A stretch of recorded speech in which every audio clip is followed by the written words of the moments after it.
কেনেকে গোপী বিলাকে সমস্ত পৰিত্যাগ কৰি ভগৱানৰ ওচৰলৈ তেওঁলোকে আহিলে বিদুৰে হস্তিনাপুৰৰ দৰে এখন শক্তিশালী ৰাজ্যৰ মহামন্ত্ৰিত্বৰ পদ পৰিত্যাগ কৰি সকলো বাদ দি পেলাই গোটেই জীৱন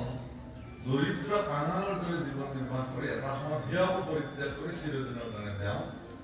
তীৰ্থ ভ্ৰমণলৈ ওলাই গৈছিল এয়া ভক্ত এয়া ভক্তি মাৰ্গৰ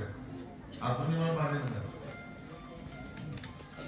ইমান ত্যাগী হলে গোপী বিলাকক ভগৱানে কৈছে হৈ গল তোমালোক আহিলা মই স্বীকাৰ কৰিলো তোমালোকে এতিয়া নিজৰ নিজৰ ঘৰত যোৱা তোমালোকৰ বাচ্চাবিলাকে কান্দি আছে পতিয়ে তোমাক দেখা নাপায় হাহাকাৰ কৰিছে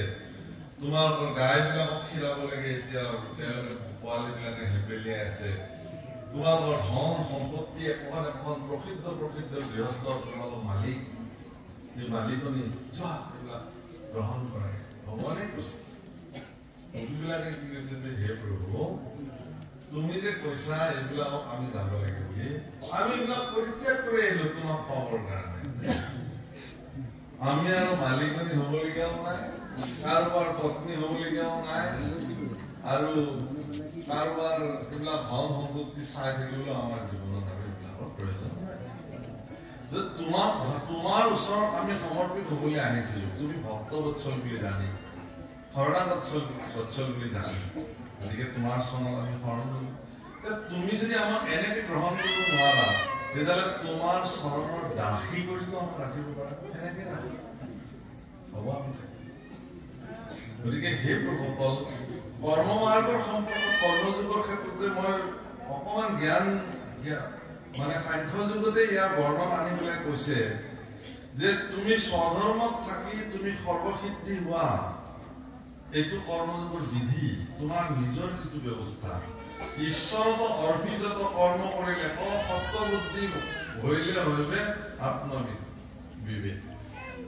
অৰ্থাৎ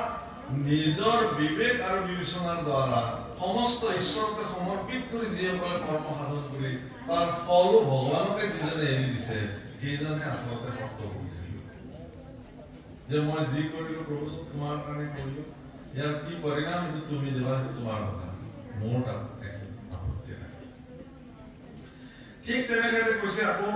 দেহাত্ম বিবেক জ্ঞান হইবে পুৰুষৰ